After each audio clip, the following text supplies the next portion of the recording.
not grumbling or disputing, that you may be blameless and innocent, children of God without blemish in the midst of a crooked and twisted generation, among whom you shine as lights in the world, holding fast to the word of life, so that in the day of Christ I may be proud that I did not run in vain or labor in vain. Something I want to pick and point out. I know you guys won't be able to hear this, but streaming-wise. So something to kind of pick out of there that's kind of interesting to me. Does anybody remember growing up, or I guess they still publish it, Highlights magazine? Remember that? I remember that was the thing. You go to Dr. Crabtree or Dr. Smith's office, and you had the crazy, weird vinyl furniture, and you just hoped that nobody had written in the magazine because you want to solve all the puzzles, right? There was always that one kid you just wanted to punch because he had. But anyway, so you go through there, and my favorites were always like can you find the difference, right? There's 15 differences between these pictures, and you're like 8 years old, like, yeah, that's it. There's not enough shoelaces. So anyway, you get that. So one of the things that Paul points out here is the idea that you go live this life the way that that God would have us to live. We search out and seek out and get work out our own salvation. The way he throws it out there, all these different kind of ways we do this. But the result of this is that, one, we live the way we're supposed to, but in the middle of a world where it's dark, nasty, it's just a terrible place to be, really, when you put it all together and all things equal. But what he says is the end result of this is going to be that you're going to shine.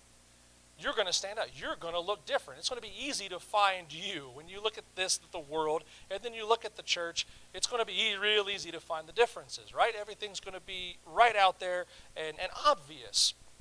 And what I like about this is when he talks about it, it's almost as if the focus isn't really on the shining. The shining is a result of all of it. We spend a lot of time in our society just trying to stand out, right? You want to stand out a little more than somebody else at work, or a little higher in the, everybody wants to be the valedictorian, right? So standing out and shining out and being known for being different, being a little quirky, something like that. It's kind of in our personality, or our kind of just the way our makeup to kind of be that way. But it's not. That's not the goal. The goal really is to live this life as Paul would have this, to go about without murmuring, without the complaining, without the disputing, to have that, to work out our salvation, to be pure, to be, blameless is one word that's used there. And so we live this life, and the result of it is we shine, we stick out, we look different. We're obviously not like the world around us. And so we kind of use that maybe as a litmus test, You look at our own lives, and if you can't tell your life apart from your neighbor's life, all right, are we doing what we're supposed to be doing? It's not the end-all, say-all judgment of it, but it's a good litmus test, right? If my life looks exactly like the lives of everybody around me, then maybe I'm not doing what I should be doing. Maybe I'm not so blameless. Maybe I'm complaining too much. Maybe I'm disputing too much. Maybe I really haven't worked out my own salvation. So all these things that go into this, the end result is that we stick out. We're like a sore thumb.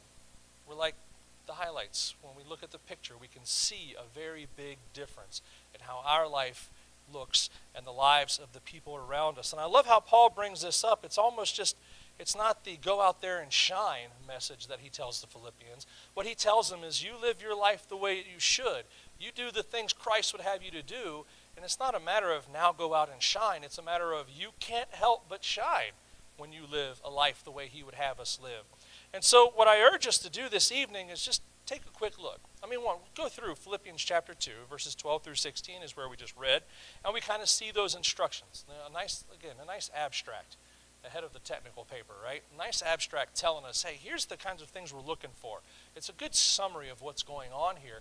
But the end result is not that we're trying to shine, but that we can't help but shine. We will look different. We will sound different. We will act differently. All kinds of things about us will be different from the world around us. You remember how he described his people as peculiar? A little odd, right? Just not normal. And the problem is that normal is kind of terrible. Normal, if you listen to Jesus when he talks about the narrow path, straight and narrow versus the broad way, normal is terrifying. Normal is not right the way the world looks at it. But when we look at the world and our lives through the way Christ looks at us, the way he looks at the world, the way Paul describes us to be here, we don't look normal. So take a few moments, if not tonight, the morning, just take time, grab, as James would say, grab that mirror, look at it, make sure we're looking the way we're supposed to look. But a good litmus test there is, remember, if we're not shining, then we're missing something. If we're not sticking out a little bit, or a whole lot maybe, we're missing something. Something's just not going the way it should be going. And so something just to meditate on this evening or for the coming week, however we would like to take our time on it. I hope you spend some time on it. But really that's kind of the invitation for it. Even if it's just the moment now, do we look at our lives and realize that it looks just like my neighbor's. My life looks just like the guy I work with who really does not do things the way they should be done. Let's just leave it at that. Do I look different from the world? Christ looks very different than the world. And I'm supposed to look like him. So am I really looking like that? So the invitation I put out tonight is take that look. Make that comparison, just that litmus test. It's kind of like a conscience. It's not the end-all say-all, but it's an actual wonderful little test to go, maybe I need to work on something. Maybe I need to work on it. Because again, it's not the goal, as Paul puts it here. Now, Jesus will tell us to shine. He tells us we don't light our light and put it under a bushel. We shine. Sing that song, put that light up. But what Paul brings out here is the idea that the shining is the result. And if we're not shining, then we're missing something in the steps and missing something in our lives. Again, maybe we're complaining a bit too much. Maybe we haven't worked out our own salvation. If the case is that we haven't worked out our own salvation yet, man, isn't now just an excellent opportunity. Yeah, the PA's down a little bit, but the water's still there. We have opportunity. We have means. We have motive. Let's just go back to that. It's here. A room full of people willing to help you. Whether it's to work out your own salvation for the first time or to just fix something in our lives that isn't the way it should be. We've dimmed our light. We're not shining. We don't stick out in the world. Man, again, a whole room full of people here willing to help you, willing to do what needs to be done for you, to pray with you, to cry with you, to hold your hand, to give you a hug. We're willing to do it. We just got to know about it. And now would be an excellent time if you let us know, perhaps while we stand and sing.